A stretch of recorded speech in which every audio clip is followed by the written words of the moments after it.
everyone, it's your friend Jesse. For those of you who know me, welcome back. And for the new kids, I'm just a guy who used to be a film and television director that got out of the business to do something different. That something different turned out to be a store where we make everything in-house and provide our 3D printing, design, and tinkering skills as a service. It's been nearly a year since a national postal strike in Canada almost destroyed my home printing business, and guess what? They're on strike again. The only difference is, this time I have a retail location with staff to pay for. Print and Play, a brick and mortar 3D printed store, has been open for 6 months, and if you've been following along, you'll know there have been some ups and downs, some triumphs, and definitely more than a few struggles. On today's episode, I'm going to tell you about the current state of my endeavor to reinvent retail as an experiential service, how we've not only figured out ways to become profitable, we've also become part of our community. But I'm not only going to tell you the ways that we figured out how to run a successful 3D printing business, I'm going to reveal how we fix an Olympic sport along the way. Welcome to the latest and most optimistic installment of Print and Play. printandplay.ca. Now, before getting into the spaghetti and meatballs of this video, I want to call out a comment. There have been a lot of comments, many of them very supportive, some just plain rude. Lots actually are so very rude, the majority of them. But a few have been very insightful and reasonable, one of which is relevant enough that I'm going to name the first chapter after it. Chapter 1, a solution looking for a problem. Guitar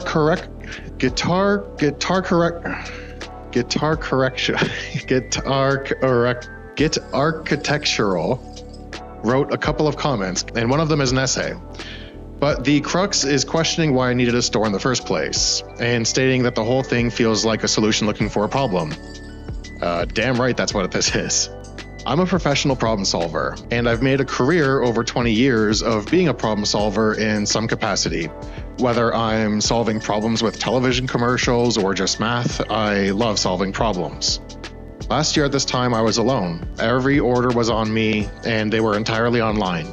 So yes, to answer some questions in the comments, of course we have online sales. I'm crazy, but I wouldn't be so crazy that I would want to open this store without a pre-existing revenue stream.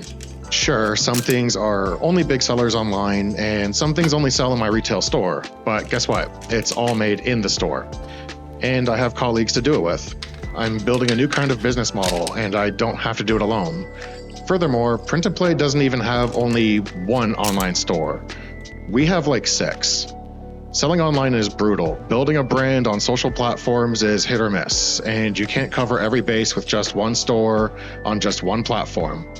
Print and Play has a lot to offer under its brand, but letter lamps is huge and just lamps. Frankly, part of just one reason that I wanted a store was to have a place that I could display my letter lamps, and I guess that's something I've been able to do here. I don't know if not having an offline letter lamps display was a huge problem that I needed to solve, but I can tell you that I'm not the only person making them by myself in my basement anymore. And you know what walks through the door every day? People with problems that need solving. People with old tools or products they can't find anymore, or people with ideas who want to bring something to life. I guess it brings me to another common challenge of why I needed a store in the first place. I'm 6'3", and I don't want to keep hitting my head in my low basement. I don't want to have to work 18 hours a day while I hear my child and partner upstairs living a real life without me as I fulfill online orders on a platform that could theoretically shut down or close my account if something went sideways. I don't want to have to work alone in my home, and I don't want to have to rely solely on the internet for business. And let's make no mistake, if you watched my first video, you'd know that I got into this as a business endeavor, not a hobby, not for crafts and just making things. I see a real opportunity here to build a new kind of business that takes modern manufacturing techniques and uses them to solve local problems for people in any community. I've diversified my revenue streams, and sure, I hemorrhaged money for more than a few months. Should I have expected to do anything different? How many businesses are seeing profit the minute they open? It takes time. You have to get dug in, and you have to be prepared to take some hits. Admittedly, I did not have the initial financial runway to get this operation started. I did have existing business, and I'm still a production director outside of this. but rent alone is probably what I would have made on a very good month of random online 3D print sales. And rent isn't the most expensive thing in a store like this. Staff is. So why would I sign a lease and jump way ahead on growth? Because I could, and I believe I had to. In the South Korean military, there's a saying, and we have it here at Print and Play. And it's also the title of the next chapter. Chapter 2. If it doesn't work, make it work. The peanut gallery in the comments can complain and call out as many things as they want. They can give all the opinions on what I'm doing wrong or what they would do or not do instead. None of those people are the ones with boots on the ground trying to do what I'm doing. They aren't in here turning a kid's painting into a unique toy, and they aren't in here managing customer expectations when someone has an issue, that something didn't fit their dog properly, or that someone miscommunicated something. We actually broke even in our third month, which was August, one of the slowest months for retail in these parts. We've been refining our offerings, listening to people, and responding to what they want to experience. Some commenters have stated things like how I should obviously be selling 3D printing supplies. Yes, I'm very well positioned to sell entry-level printers and supplies with paper, and I mean paper-thin margins. And so is 3D Printing Canada, about 20 minutes away. I didn't open this store in an effort to compete with a bigger store. I opened this store to do things that none of the bigger stores seem to want to be able to do. Hosting birthday parties? Yes, we do very much host birthday parties and events. Anyone that needs to question why I needed a store in the first place should probably just assume that we do. I'll loop back to that after. Finally, maybe the biggest reason I opened a store, other than the dream of becoming a millionaire, this is an awfully impressive place for any potential customers and clients to walk into. Anyone looking to catch some small batch local manufacturing can open the door and be smacked in the face with our ability to produce things creatively at scale. It is the opposite of my low ceiling basement. It is the opposite of something I would be embarrassed to host potential customers in. And make no mistake, this store is here to attract bigger customers. It's here to solve their problems just as effectively as any individuals. So, how are we making it? How do we price our products and services? How am I covering $5,000 a month in rent and probably $6,000 to $7,000 per month in staff? How is this little store clearing like $15,000 per month on a little street in a depressed city at a time where other retail is struggling? How are we still open when the fancy pizza place that opened a block away a few days before us is already out of business? Well, I'll tell you. Chapter 3, The Secret Recipe. Corporate and educational training. Design services, in-store activities, in-store events and birthday parties, $10 an hour for supervised printing. I'm a member of a lot of 3D printing forums and user groups. One of the best things about the community is the community itself. There are always seasoned vets ready and willing to answer newbie questions. There are always people posting their latest prints or craft fair booth setups, and there are always people commenting and asking for STLs. You know the ones I'm talking about. But then there's probably the most frequently asked question. Regardless of why the person got a printer or got into printing in the first place, there's always the golden question. How do I price my prints? What do you think I can sell this for? Again, in a previous video, I called out this phenomenon of people getting printers and then the urge to sell things they make. And again, I'm going to draw out a few analogies. You wouldn't buy a commercial espresso machine just because you like lattes and then decide to open a coffee shop. You wouldn't buy a screen printing press off Craigslist and then realize you probably need a clothing brand to go with it. It's like buying a fishing boat before deciding you even like water. I know a brand new and good 3D printer can be found for under $1,000 all day, so the risk is a little lower than purchasing a factory before thinking of what you might want to make. But the logic is still there. People are putting the cart before the horse every day, all day. People who never intend to learn CAD, who never intend to create anything better than what already exists, people who never want to learn anything, just the people who want to find a Patreon to subscribe to and sell what that designer makes. That's why everyone went crazy a few months back when Etsy updated their policy intended to stop people from selling IP and designs they don't inherently own the rights to. They went crazy because the vast majority of sellers don't design their own goods. The most profitable designers aren't the ones selling physical copies of their creations. They're the ones selling subscriptions, like Cinderwing. And like another statement in a previous video, you're not likely to become the next Cinderwing. I'm not going to stop you from selling the same stuff as everyone else. And guess what? Just to address it, the overwhelming majority of items available in this store are also licensed. In fact, I'm probably spending $2,000 on licensing per month. Remember that for later. And yes, my guy who called me out for crapping all over the stupid dragons while selling the stupid dragons, yes, I sell the stupid dragons. It's even more insane to me than people spending money on printers they'll never use or make money back on. But I can't afford not to sell the dragons. It's the reference point for this whole industry for at least a couple of demographics. The dragons bring people in, so do the fidgets, so do the trains, and the earrings. What can I say? One person's junk is another person's treasure. But we do design things too. And we craft electronics, and teach people, and we offer custom printing and on-demand supervised printing. For a price, of course. On top of that, anyone can come in, build something out of STEMFI parts, build anything with our electronic and motorized components, like a car for our racetrack, build your own lamps, make your own bobblehead miniature, design and print your own resin tabletop miniature, order a custom version of anything in store, or grab anything off the shelves. So, rant over, let's do the math. Chapter 4, what it's worth. Like I said, $10 an hour. Not some convoluted 1.5 times the material cost plus 2 cents per hour in electricity nonsense. This is a business, not favors for your friends. You could make a hamburger for $2, but you'd never sell it for that at a restaurant. There has to be price on the value, on the time, and the expertise. There has to be an experience and service involved, because it's not a rental. If you want it to be a business, like a store, like a manufacturing service, your price has to account for the hourly operating expense of your operation, and you need to be making a profit on top of that. Staff. That's $20 per person per hour, and that's excluding myself, which I actually shouldn't be doing. I should be paying myself.